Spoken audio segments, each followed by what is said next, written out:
하나님 아버지 은혜와 사랑을 감사합니다. 저에게 귀한 날을 허락하시고 새벽 비명부터 오후 이 시간까지 저희들을 불러서 주님 앞에 예배를 드리게 하심을 감사합니다. 하나님 아버지, 말씀이 육신이 되어서 이 땅에 오신 예수님께서 친히 하나님의 말씀을 순종하고 또한 죽기까지 복종하심으로 말미암아 우리의 구원의 소망이 되시며 온전케 하신 예수 그리스도를 바라보고 따라가는 저희들이 되게 하여 주시옵소서. 말씀으로 육신이 되어서 오신 예수님께서 은혜와 진리가 충만하시고 또한 하나님의 영광을 나타내셨으며 또한 이 말씀이 육신이 되어서 오신 예수님을 세례 요한이 바르게 알고 바르게 증거하고 자기를 바로 알았던 것처럼 저희들이 하나님의 말씀을 읽으며 또한 하나님의 말씀을 배운 그 진리의 말씀을 통해서 먼저 예수 그리스도를 바로 알고 바로 증거하는 저희들이 되게 하시고 또한 하나님 아버지 은혜 위에 은혜가 넘쳐나는 귀한 역사가 있게 하여 주시옵소서. 하나님 아버지 오후 이 시간도 저희들을 주님의 귀한 진리 가운데로 인도하여 주시옵소서. 예수님의 이름으로 간절히 기도드리옵나이다. 아멘. 하나님의 말씀은 고린도후서 3장 12절에서 14절까지 봉독해 올리겠습니다.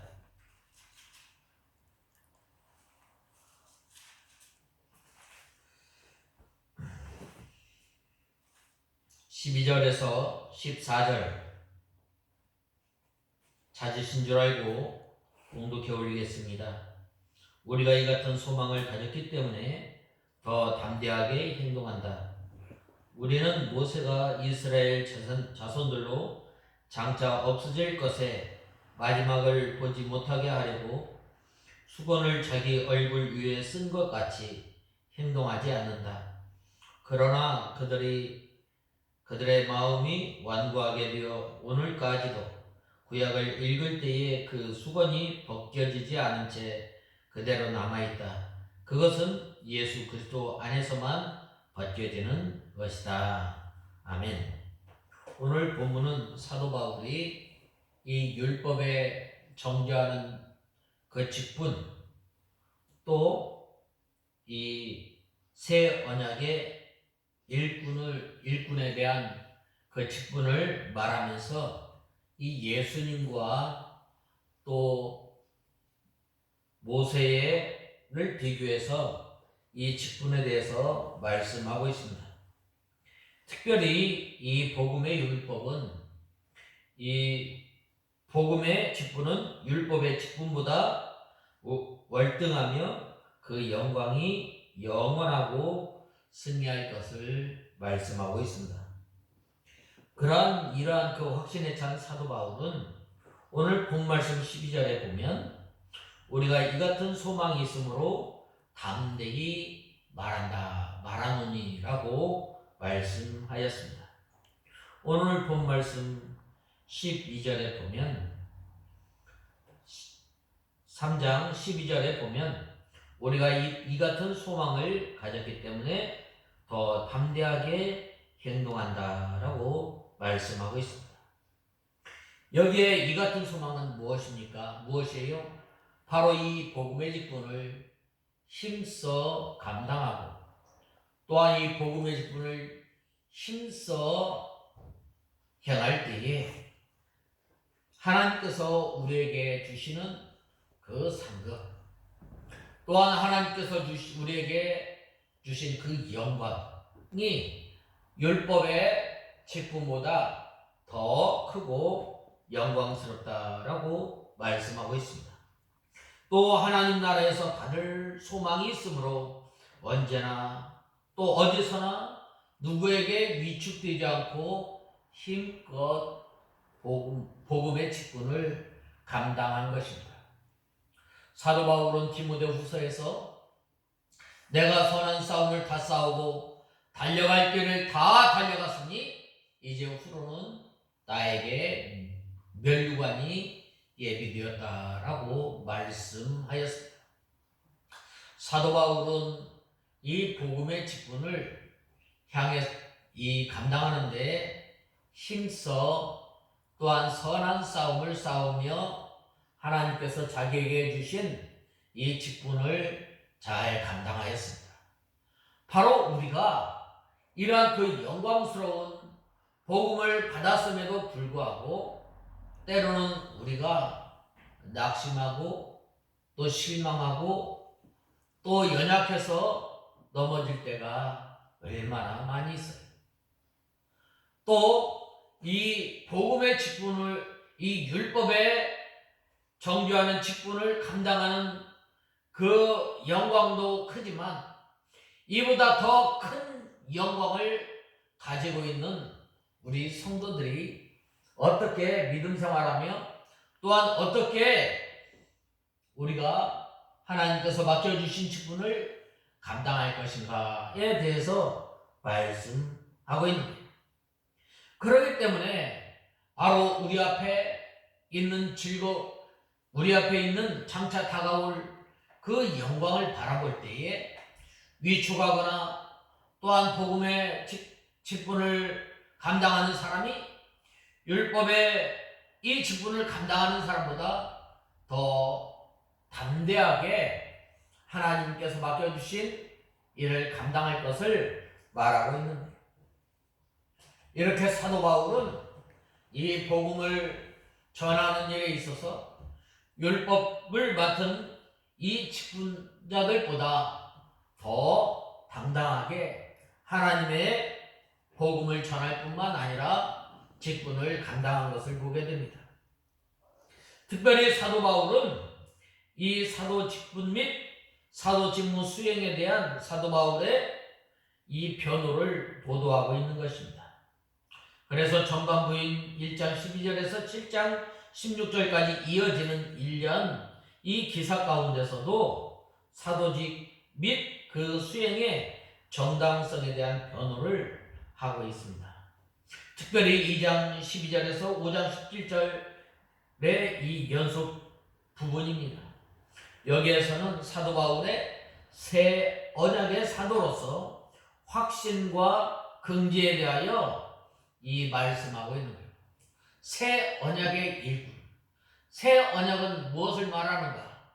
새 언약은 예수 그리스도께서 이 땅에 말씀이 육신이 되어서 이 땅에 오시고 또한 우리와 함께하여 주시고 예수님께서 십자가에 못 박혀 죽으시고 또한 이제는 이 율법을 통해서 하나님을 만나고 또한 사주의 은총 구속의 은혜를 받은 것이 아니라 예수 그리스도의 보배로운 피로 말미암아 우리가 구원받고 하나님의 자녀가 되고 죄 용서함을 받은 하나님의 백성들이 이제는 사도행전 1장 8절에 보면 오직 성령이 너희에게 임하시면 너희가 권능을 받고 온 유대와 예루살렘과 온 유대와 사마리아와 땅끝까지 이르러 내 증인이 되리라고 하는 이 복음의 직분을 담대하게 전합니다. 이것이 바로 새 언약의 일꾼이에요. 새 언약의 직분을 맡은 사람. 여기에서 보면 사도 바울은 이 출애굽기 39장 29절에서 35절의 이 사건을 새롭게 해석하고 있는 거예요. 고린도 교회 성도들이 자신들이 바로 이 사도직을 입증하는 명백한 증거임에도 불구하고 의문에 속한 천거설을 요구하였던 것입니다. 이러한 것 어리석음을 지적하고 있는 것입니다. 모세가 시내산에서부터 하나님으로부터 율법을 받아가지고 내려올 때에 그의 얼굴에 광채가 나타났어요. 그러나 그 장차 사라질 그 복음, 율법의 그 직분도 위대하지만 이 영원히 사라지지 않는 이 복음의 직분에 대해서 사도 바울은 말하고 있는 거예요. 이 옛 언약의 중보자인 모세는 시내산에서 하나님께 계명을 받을 때에 하나님의 영광의 영향으로 일시적으로 그 얼굴에 나타난 광채를 수건으로 가했던 것입니다. 이런 구속사의 비밀을 깨달은 모세가 율법의 상징인 이 얼굴의 광채를 가림으로써 이 백성들이 율법을 영원한 것으로 절대시하는 것을 막고 율법이 일시적으로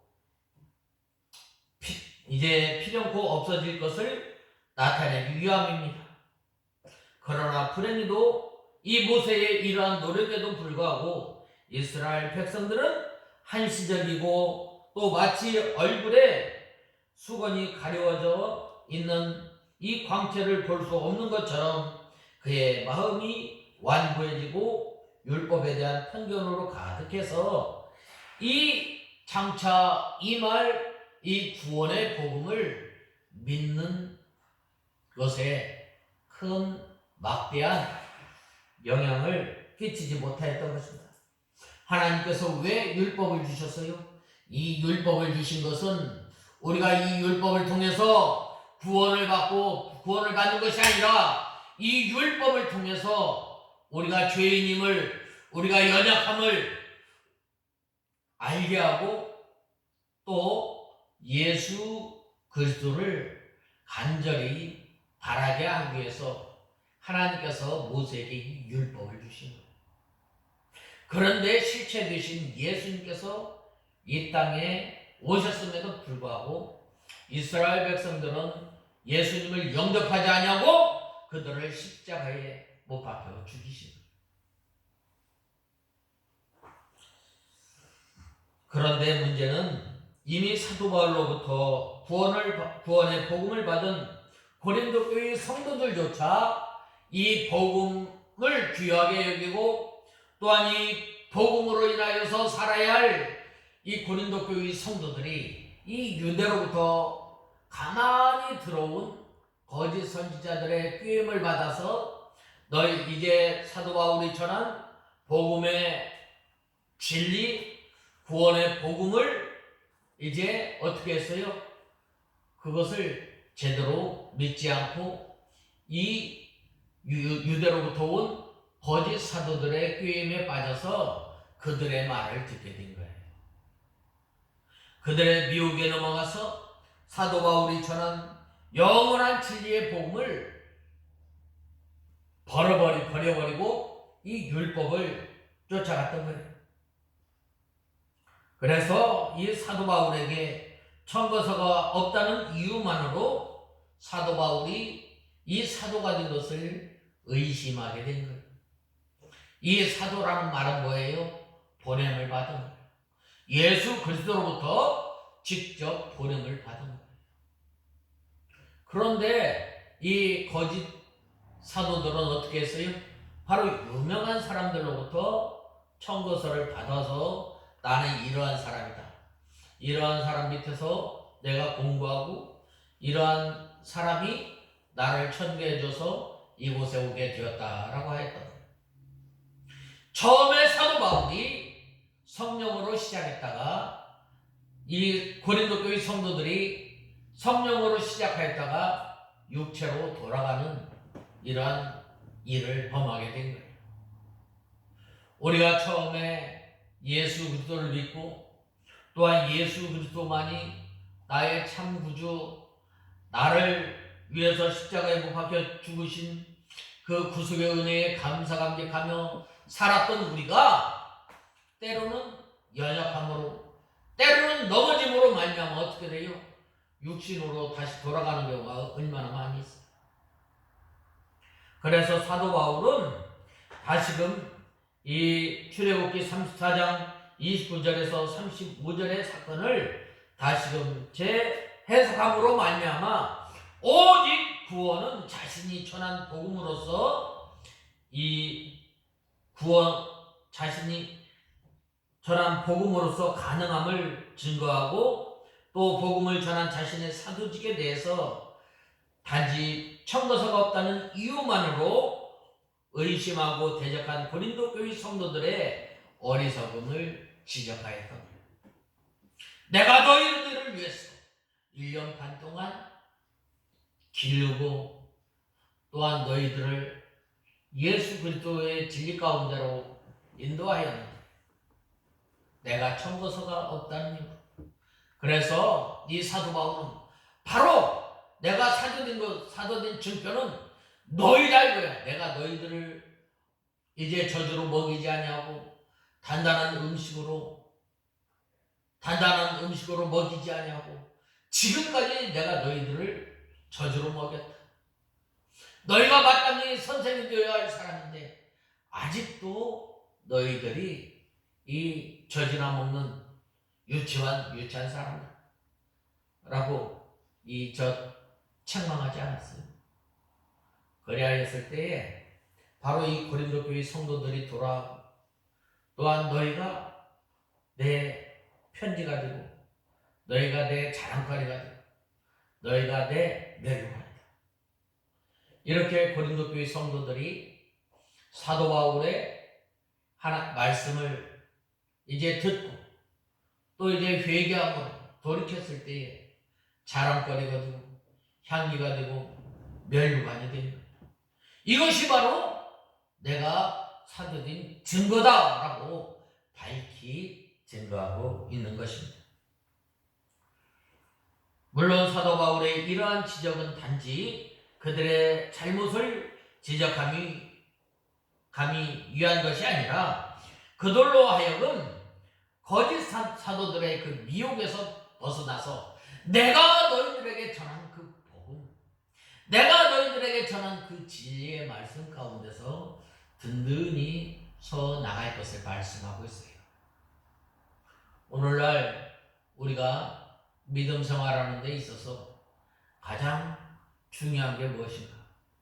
바로 이 사도들의 가르침. 또한 이 성경의 이 가르침을 통해서 우리가 믿음 생활하는 거예요. 우리가 그러므로 이 거짓 사도들의 미혹에서 벗어나 율법주의적 신앙을 버리고 바른 복음의 진리 위에서 믿음 생활을 하도록 하기 위한 것이었던 것입니다. 특별히 본 말씀 12절에 보면 우리가 이 같은 소망이 있으므로 담대히 말하느니 라고 하였습니다. 사도 바울은 자신을 비난하던 사람들에게 당당한 외침이었던 거예요. 당당한, 내가 너희들이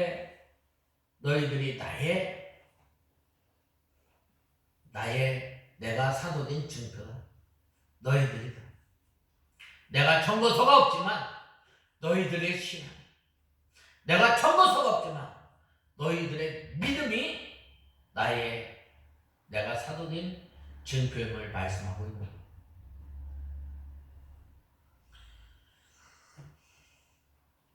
그래서 사도 바울의 당당함은 바로 여기에 있는 것입니다. 말씀에 따르면 그에게 소망이 있었기 때문입니다. 그는 복음 전도자인 자신의 의의 기쁨임을 확신하였습니다. 또 하나님께서 그에게 더욱 넘치는 영광을 허락하실 것이란 사실을 믿었던 것입니다. 이것이 바로 그가 가진 소망이.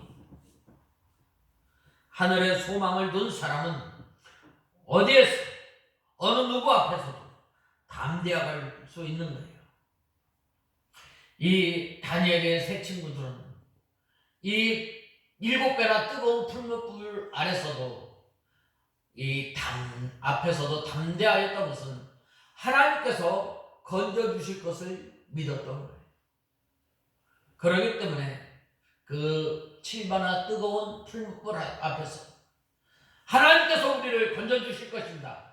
만일 그렇지 아니하실지라도 나는 여호와 하나님을 버리지 않겠습니다. 나는 느부갓네살 왕의 신상 앞에 절하지 않겠습니다.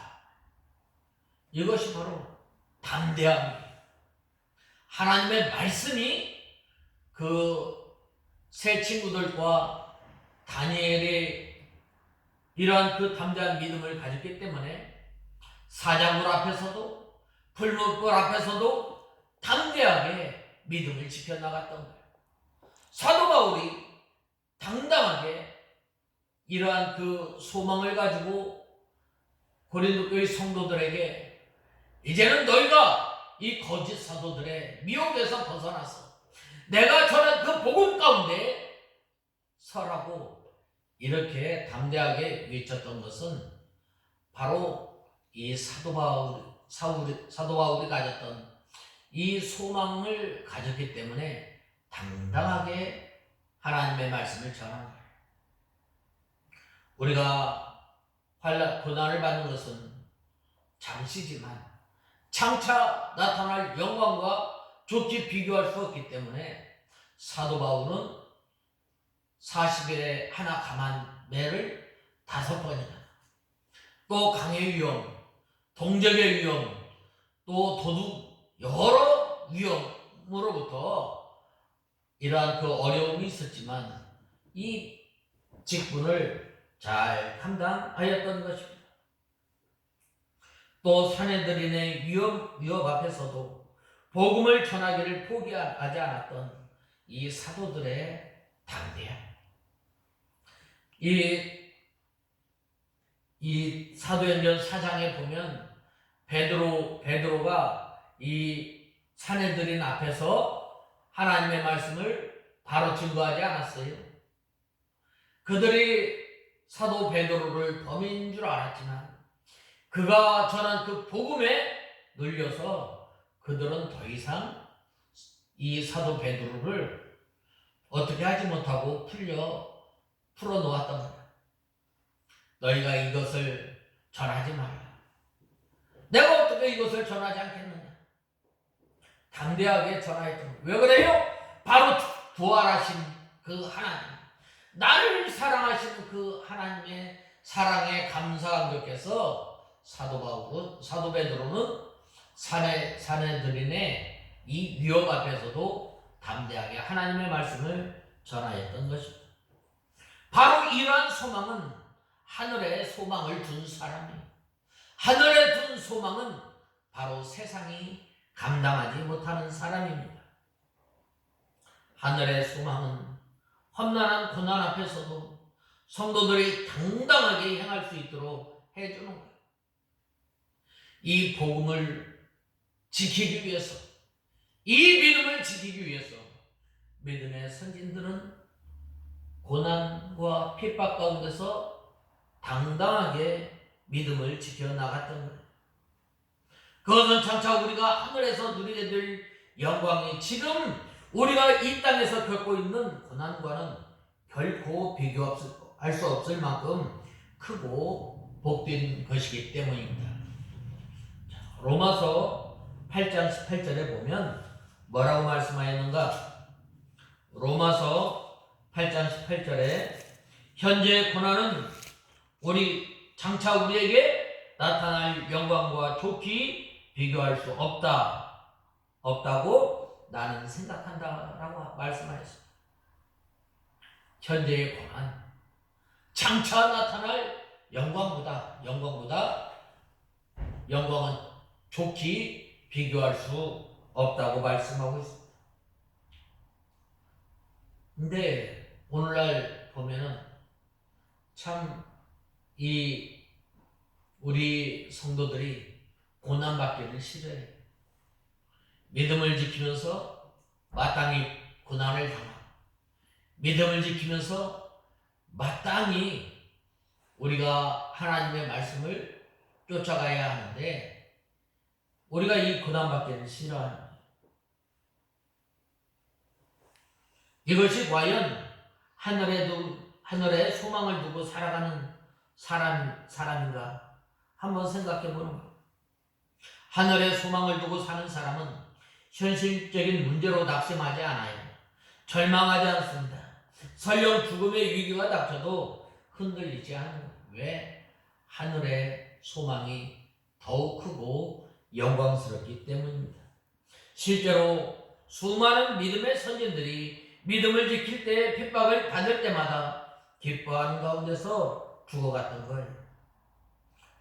우리도 이러한 그 당당함을 가져야 합니다. 왜 그런가?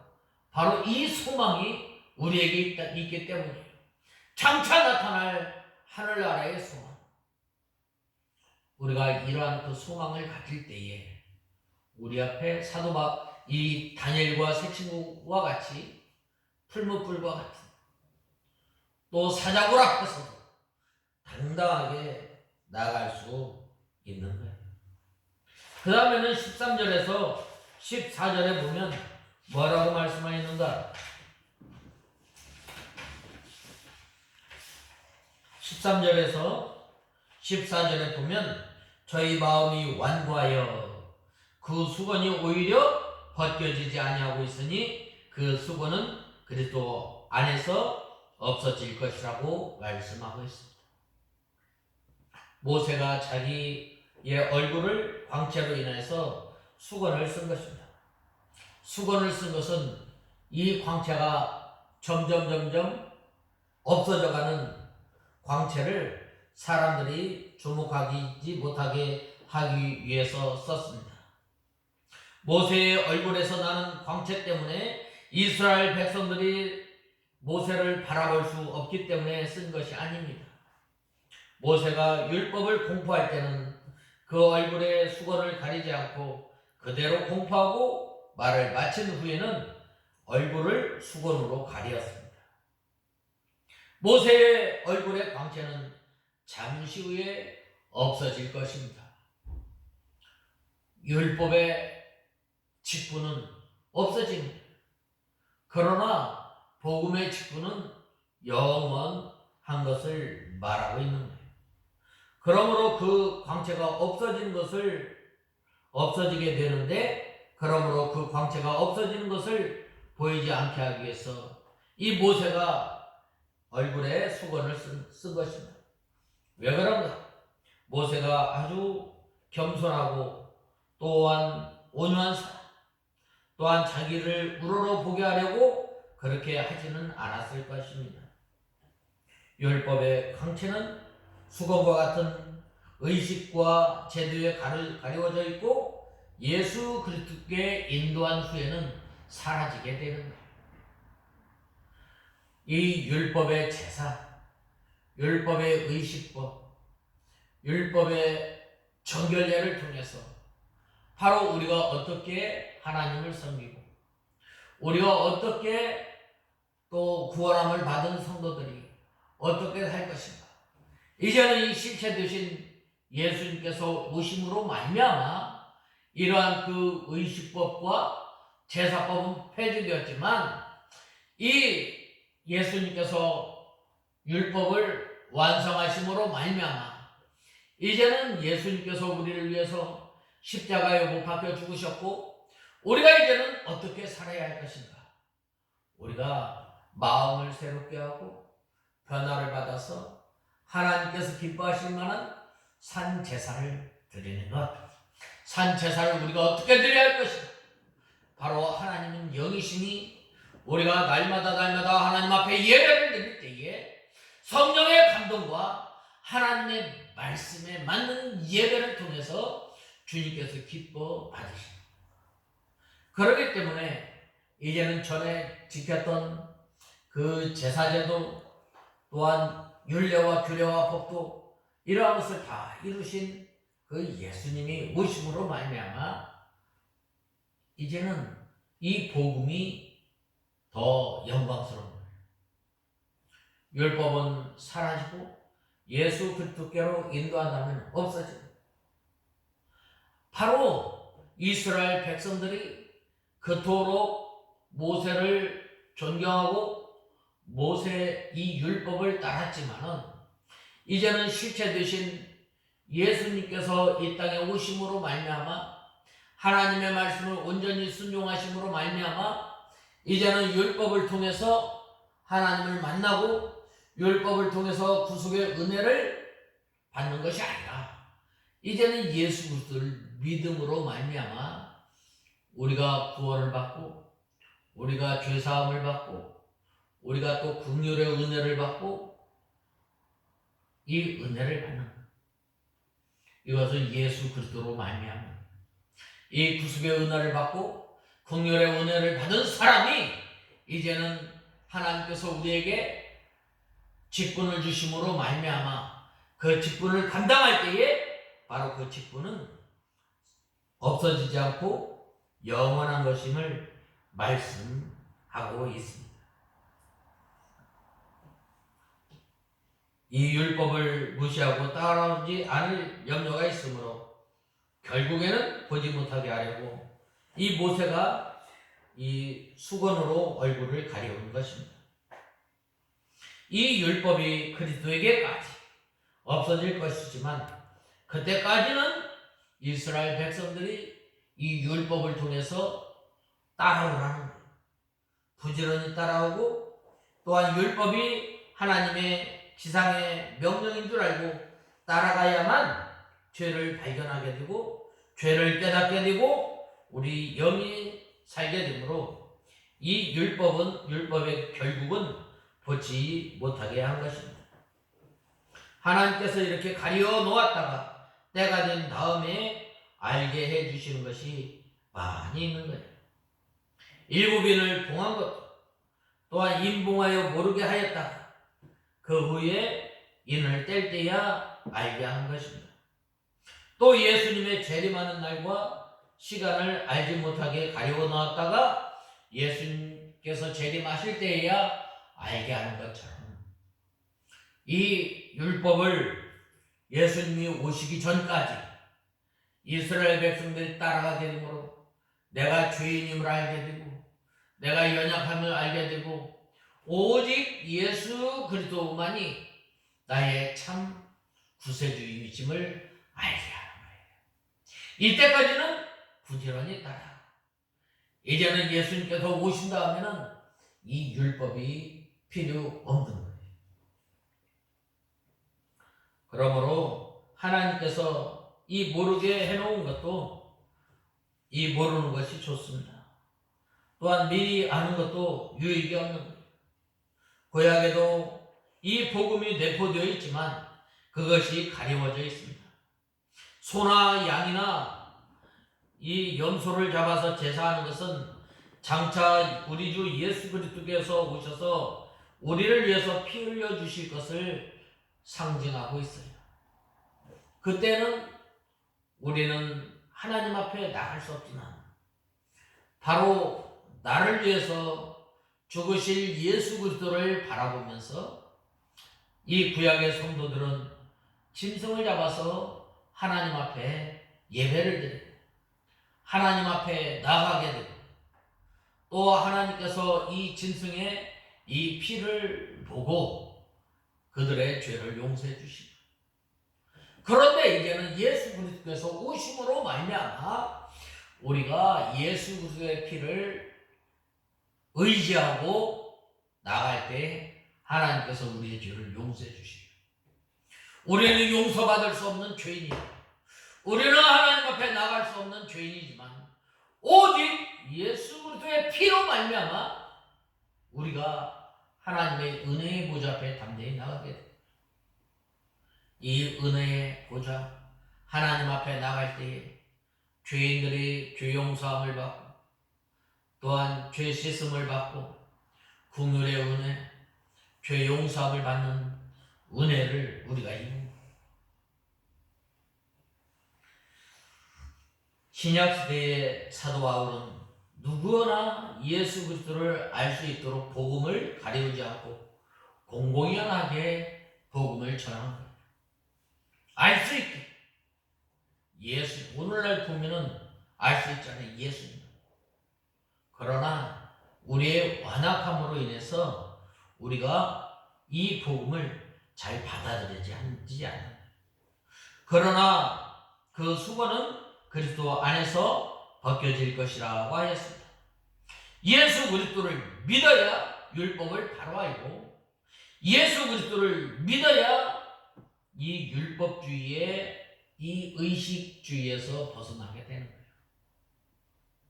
참 이 율법에 내포되어진 이 진리의 말씀을 바로 알고 바로 섬길 때에 하나님께서 우리에게 은혜를 더해 주시는, 예수 그리스도를 믿을 때 바로 깨닫고 예수 그리스도를 바로 하는 거예요. 예수 그리스도를 믿지 않는 사람은 구약의 참 뜻을 알지 못하는 거예요.